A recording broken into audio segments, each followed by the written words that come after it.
نعمل مع بعض دلوقتي صينية بسبوسة محشية بالكنافة والكريمة.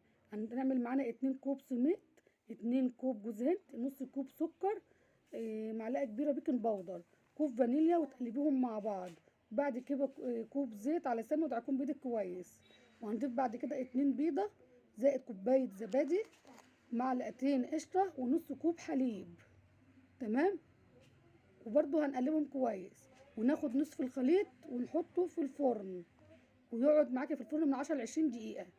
وهنجيب حلة وتحطي فيها 2 كوب حليب، 3 معالق نشا كبار، 2 معلقة قشطة، جبنة كريمة وكريم شانتيه ولبن بودرة. وتتأكدي ان كل شيء داب كويس. تمام. حطيه على النار وانت بتقلبي، حطي اللبن المكثف، ولو عاوز تزودي مية زهر براحتك. هتنزلي بالكريمة على البسبوسة، وبعدين الكنافة، وبعدين بقية الكريمة بتاعتك، وبعدين